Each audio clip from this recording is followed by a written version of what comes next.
শীতকাল মানেই বাঙালির ঘুরতে যাওয়ার মরশুম। আর এই মরশুমে হাতের কাছে এরকমই একটা ঘুরতে যাওয়ার নতুন জায়গার ঠিকানা নিয়ে আজকে আমাদের এই ভিডিও। আজকে আমি চলে এসেছি চিন্তামণিকর বার্ড স্যাংচুয়ারি দেখতে, এবং আমার সাথে কিন্তু আজকে রাজা নেই। আমি একাই এই জায়গাটা আজকে ঘুরে দেখবো এবং ঘুরে দেখাবো আপনাদেরকে কেমন এই জায়গাটা। এবং এরপরে আমরা আরেকটাও জায়গা যাব, যেটা এর পাশেই রয়েছে একটা মিউজিয়াম। সেগুলো সবকিছু আপনাদের ঘুরে দেখাবো। কলকাতা শহর থেকে একদম কাছে এই জায়গাটা কিরকম সেটাই আপনাদের দেখাবো। আজকে হচ্ছে 14ই ডিসেম্বর 2024, বছরের একদম শেষ প্রান্তে আমরা পৌঁছে গেছি, শনিবার। তো কেমন লাগলো আমার এই জায়গাটা ঘুরে, সমস্তটা শেয়ার করবো আপনাদের সাথে। চলুন শুরু করা যাক আজকের ভিডিও।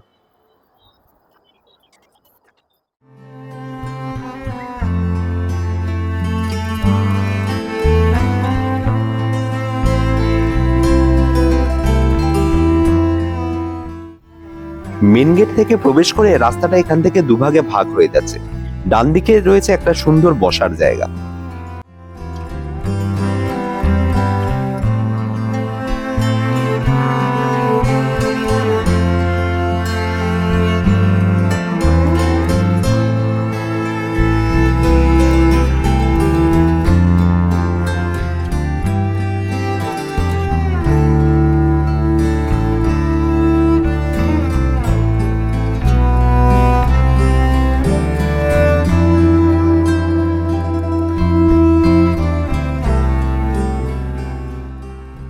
আপনাদের সবাইকে স্বাগত গ্লোবটটার্স এর আরো একটা নতুন ভিডিওতে, যেখানে আমরা চলে এসেছি কলকাতা থেকে একদম 40 মিনিট দূরত্বে অবস্থিত একটা ওয়াইল্ড লাইফ স্যাংচুয়ারি দেখতে। এবং এটা কোথায়, কিভাবে আপনারা আসবেন, সবকিছু বলবো আপনাদেরকে এই ভিডিওতে। বাঁদিকের এই রাস্তাটা সরাসরি প্রবেশ করছে জঙ্গলের মধ্যে।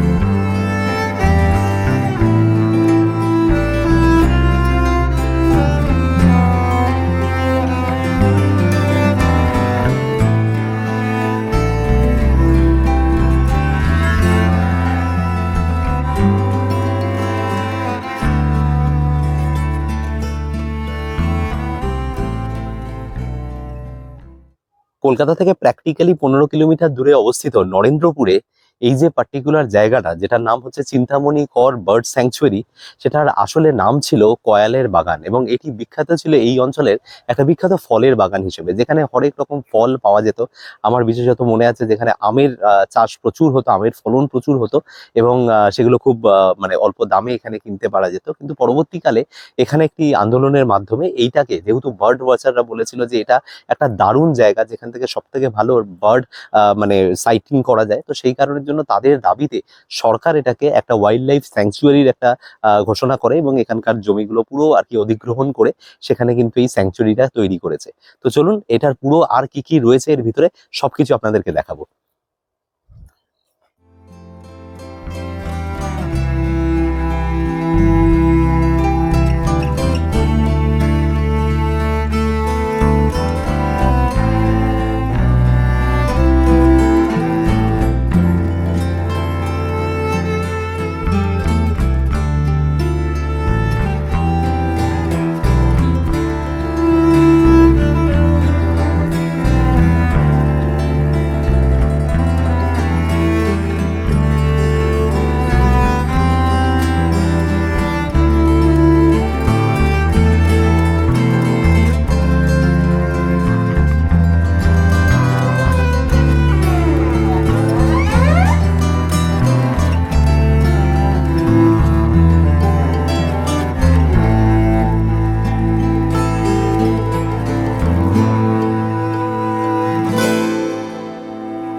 সতেরো 17.19 একর জায়গায় বিস্তৃত এই বিচরণ ভূমি কিন্তু মূলত হচ্ছে বার্ড ওয়াচারদের জন্য একটা দারুণ জায়গা, কারণ এখানে বিভিন্ন ধরনের পাখি সারা বছর ধরে আসতে থাকে এবং এই অঞ্চলটাতে সেটার জন্য মানে বিখ্যাত আর কি। তো যারা বেসিক্যালি বার্ড ফটোগ্রাফি করতে ভালোবাসেন তাদের জন্য এটা কিন্তু একটা দারুণ জায়গা, এবং সেখানে এসে সারাদিন কিন্তু ভালো ক্যামেরা থাকলে, ডিএসএলআর ক্যামেরা থাকলে আপনারা এখানে বার্ড সাইটিং করতে পারবেন এবং ভালো পাখির ছবি আপনারা তুলে নিয়ে যাবেন। খুব একটা রাশ হয় না জায়গাটা, this is the best part. মানে আমি ঘুরে দাঁড়াচ্ছি পুরো জায়গাটায়, জনা 20-25 লোক আমি দেখলাম যারা ঘুরছে। তো সেই জায়গা থেকে দাঁড়িয়ে অবশ্যই এটা একটা দারুণ জায়গা। এখানে এন্ট্রি ফি হচ্ছে 100 টাকা পার হেড। সেই 100 টাকা এন্ট্রি ফি দিয়ে আপনাকে ভিতরে আসতে হবে, এবং ক্যামেরার জন্য একটা বিশেষ চার্জ রয়েছে, যে চার্জটা হচ্ছে আপনার 200 টাকা, সেটা ডিএসএলআর ক্যামেরা যদি আপনি ব্যবহার করেন, এবং এটা পে করে আপনি এখানে কিন্তু ঘুরে বেড়াতে পারেন। মোটামুটি ঘুরে দেখতে আমার যেটা মনে হচ্ছে সেটা হচ্ছে যে ঘন্টা 2-1 সময় লাগবে, কারণ বিরাট এলাকা। মানে আপনি কোনো সেইভাবে কোনো, যেহেতু রোড মার্কিং করা নেই, কোন দিকে কোনটা যাবেন আপনার উপরে ডিপেন্ড করছে। আপনি এই জঙ্গলের ভিতরে কোথাও একটা হারিয়ে যেতেই পারেন একান্তে নির্ভীতে আপনার প্রিয় মানুষটার সাথে এক বেলার জন্য।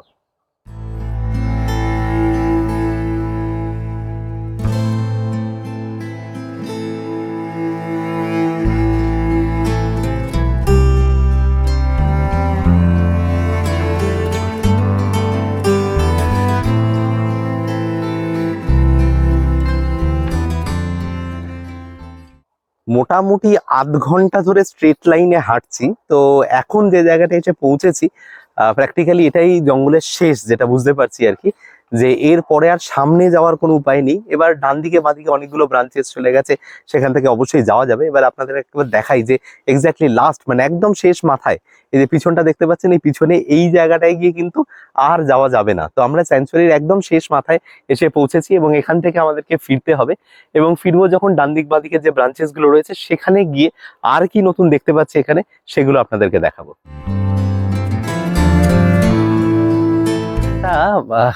ওয়াচ টাওয়ার রয়েছে, সেই ওয়াচ টাওয়ারের উপরেই উঠছি, এবং এই ওয়াচ টাওয়ার থেকে যদি ভালো কিছু বার্ড সাইটিং হয় সেই উদ্দেশ্য নিয়েই উঠছি। এখন কতটা হবে জানি না, তো একবার জাস্ট এখান থেকে ভিউটা কিরকম হয় সেই ভিউটাও আপনাদেরকে দেখাবো।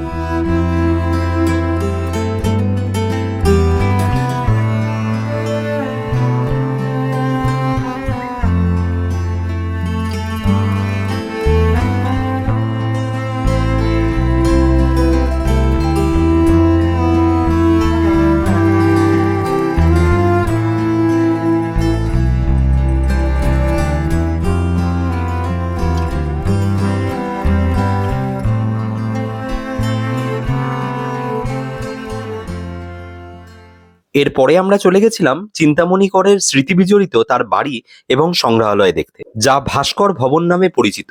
2004 সালে এটা সাধারণ দর্শকদের জন্য খুলে দেওয়া হয়। আমি এখন চলে এসেছি চিন্তামণি কর বার্ড স্যাংচুয়ারি থেকে পায়ে হেঁটে একদম পাশে ভাস্কর ভবনে, যেটা কিন্তু চিন্তামণি কর বার্ড স্যাংচুয়ারির একদম লাগোয়া, এবং এটাকে বলা হয় চিন্তামণি কর যে আর্ট গ্যালারি মিউজিয়াম, সেই মিউজিয়ামে।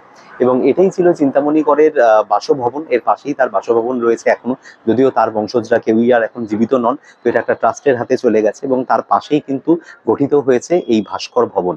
এবং এই ভাস্কর ভবনের পাশেই রয়েছে আমিনা গ্যালারি, যেটা তার ওয়াইফের নামে মানে এটা ইন্সপায়ার্ড। এবং এই পুরো জায়গাটার ভিতরে কিন্তু অসংখ্য, মানে আজ থেকে 100 বছর পুরনো এরকম বহু স্থাপত্য, এবং তার সাথে কিছু পেন্টিং, কিছু এরকম ভাস্কর্য সংরক্ষিত রয়েছে। তো এটাই আমরা এখন দেখবো। তো পাশাপাশি এই জায়গাটাও ঘুরে দেখাবো, যদিও ভেতরে ফটোগ্রাফি অ্যালাউড নয়। তো চলুন একবার এই ভিতরটাও দেখে নেওয়া যাক।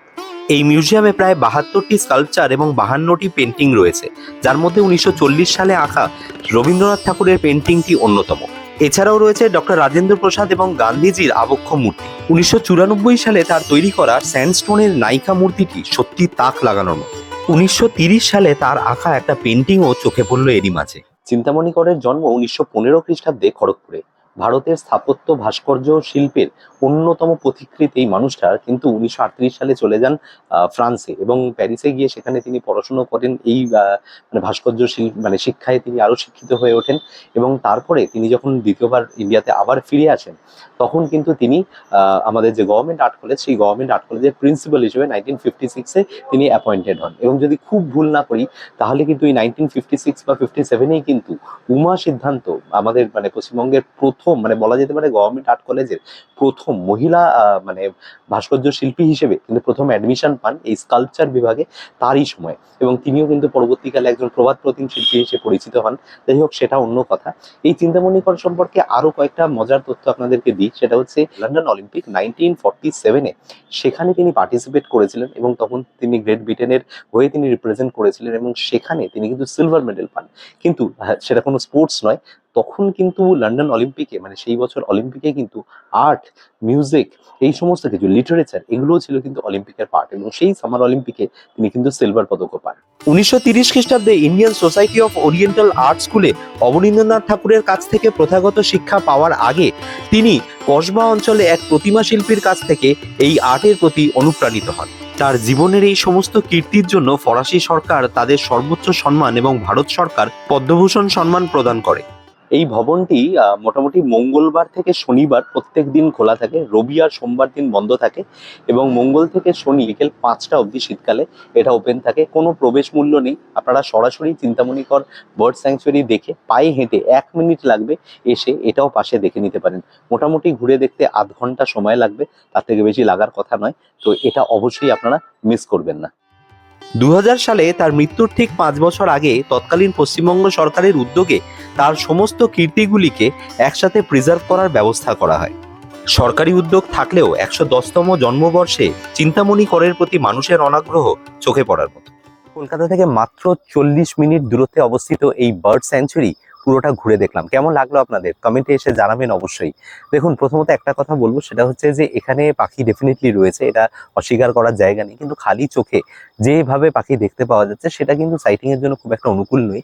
তবে আপনারা যদি ডিএসএলআর ক্যামেরা নিয়ে আসেন বা যদি আপনাদের কাছে নিজের পক্ষে একটা বাইনোকুলার থাকে, তাহলে কিন্তু এখানে মানে পাখি দেখার বা মানে বার্ড সাইটিং করার অপরচুনিটি কিন্তু প্রচুর। তো যাই হোক, এরকম কলকাতার সামনে একটা ডে আউটিং এর দিনে সকালবেলা বেরিয়ে দুপুরবেলা এক বেলার মধ্যে এরকম ঘুরে দেখার ছোটখাটো যে সমস্ত জায়গাগুলো রয়েছে আশেপাশে, সেগুলো নিয়েই আমাদের এই সিরিজ। মূলত কেমন লাগছে আপনাদের এই ভিডিওগুলো অবশ্যই জানাবেন মতামত, এবং চ্যানেলটার পাশে থাকার জন্য অবশ্যই চ্যানেলটাকে সাবস্ক্রাইব এবং পাশের যে বেল আইকনটা রয়েছে সেটাকে একবার ক্লিক করে দেবেন।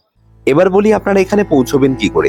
বাই রোড গড়িয়া থেকে বারুইপুর যাওয়ার পথে রথতলা স্টপেজে বাসে বা অটোতে করে নেমেই পায়ে হেঁটেই পৌঁছে যাওয়া যাবে এই বার্ড স্যাংচুয়ারিতে। যারা নিজস্ব গাড়িতে আসবেন, কামালগাজী ফ্লাইওভার ক্রস করে সেকেন্ড সিগন্যাল থেকে বাঁদিকে ঘুরেই পৌঁছে যাবেন এখানে। আমি রাজীব, আর আপনারা দেখছেন গ্লোব ট্রটার ইউটিউব চ্যানেল। আমি ঘুরে বেড়াচ্ছি চিন্তামণি বার্ড স্যাংচুয়ারি এবং পাশে চিন্তামণি কর যে মিউজিয়াম রয়েছে সেখানে, এবং সেখানকার ভিডিও তুলে আপলোড করেছি এই চ্যানেলে। যদি ভিডিওটা আপনাদের ভালো লেগে থাকে তাহলে ভিডিওটাকে লাইক, শেয়ার এবং চ্যানেলটাকে সাবস্ক্রাইব করে নিতে ভুলবেন না। দেখা হচ্ছে আপনাদের সাথে আমার পরের কোনো ভিডিওতে। Till then, bye by.